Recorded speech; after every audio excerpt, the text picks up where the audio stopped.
বিরতির পর আরও একবার প্রত্যেককে স্বাগত জানাই পাবলিক নাওয়ার পর্দায়। এই মুহূর্তে আরও একটি বিশেষ খবর নিয়ে আপনাদের সামনে উপস্থিত হয়েছি। আবারও সেই নেশা হচ্ছে এই মুহূর্তের খবরের এক বিশেষ খবর। প্রতিনিয়তই বাড়ছে নেশা সেবন ও নেশা কারবারিদের সংখ্যা, প্রায়শই ধরাও পড়ছে পুলিশি তৎপরতায়। কিন্তু এই নেশাকে রুখতে শুধুমাত্র তাদের ধরে আটক করে কারাগারে বন্দি করলেই চলবে না, আর এর বীজ মানুষের মন থেকে একেবারে নির্মূল করতে হবে। আর এর জন্যে প্রয়োজন জনসচেতনতা। জনগণ সচেতন হলে মুখ্যমন্ত্রীর সেই স্বপ্ন পূরণ বাস্তবে সম্ভব হবে। আন্তর্জাতিক মাদকদ্রব্যের অপব্যবহার এবং অবৈধ পাচার বিরোধী দিবস উপলক্ষে ইন্ডিয়ান সাইকিয়াট্রিক সোসাইটি ত্রিপুরা শাখার উদ্যোগে এক সচেতনমূলক র্যালির আয়োজন করা হয়। উপস্থিত ছিলেন স্বাস্থ্য দপ্তরের অধিকর্তা ডক্টর তপন মজুমদার সহ সোসাইটির কর্মকর্তারা। এদিন র্যালিটি আগরতলার রবীন্দ্র শতবার্ষিকী ভবনের সামনে থেকে শুরু হয়ে শহরের বিভিন্ন পথ অতিক্রম করে পুনরায় রবীন্দ্র শতবার্ষিকী ভবনের সামনে দিয়ে শেষ হয়। এই র্যালির মূল উদ্দেশ্য জনগণকে সচেতন করে ত্রিপুরাকে নেশা মুক্ত করার স্বপ্নকে বাস্তবায়িত করা। জনগণ সচেতন হলে জনগণ নেশা থেকে দূরে থাকবে। নেশা সেবন বন্ধ হলে নেশা কারবারও দ্রুত বন্ধ হবে। শুনে নেব এই বিষয়ে র্যালিতে অংশগ্রহণকারী আধিকারিকের বক্তব্য।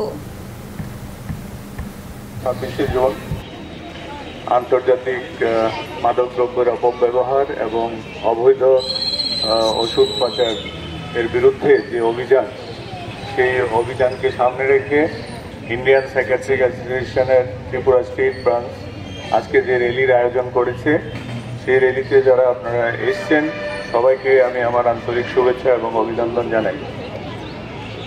আজকে যে সচেতনতা র্যালি, এর মেইন উদ্দেশ্য হচ্ছে যে সমাজকে একটা মেসেজ দেওয়া যে আজকে আমরা কিন্তু একটা মানে গ্রেটেস্ট চ্যালেঞ্জের সামনে আছি। আমাদের সমাজ আজকে একটা গ্রেটেস্ট চ্যালেঞ্জের সম্মুখীন হয়েছে, স্পেশালি ত্রিপুরা সিচুয়েশান যদি আমরা চিন্তা করি। এবং এটা শুধু ত্রিপুরায় সীমাবদ্ধ না, সারা বিশ্বে এটা সীমাবদ্ধ। এবং এই যে ওষুধের অপব্যবহার, তার যে শুধু অপব্যবহার করছে ওকে ধ্বংস করছে না, ওর পরিবারকে ধ্বংস করছে, ওর কেরিয়ার নষ্ট করছে, অর্থনীতি নষ্ট করছে এবং এটা ওকে উদ্বুদ্ধ করছে কিছু মানে ক্রিমিনাল অ্যাক্টিভিটিতে জড়িয়ে পড়ার জন্য। কাজেই এর থেকে যদি আমাদের বেরিয়ে আসতে হয়, সচেতনতাই একমাত্র আমাদের হাতিয়ার। এবং এর প্রতিকার যদি আমরা না করি, আমাদের বেস্ট ইনভেস্টমেন্ট এখন বলা হচ্ছে যে টু প্রিভেন্ট এই ধরনের ওষুধের অপব্যবহার। অ্যাট দ্য সেম টাইম আমরা যেটা বারবার বলছি যে যতক্ষণ পর্যন্ত না আমরা সাপ্লাই চেইন ব্রেক করতে পারবো, যতক্ষণ পর্যন্ত ড্রাগ অ্যাভেলেবল থাকবে, এটা জাস্ট আমি সিম্পল উদাহরণ দিচ্ছি যে প্লাস্টিকের জিনিস ব্যবহার করা এবং না করা।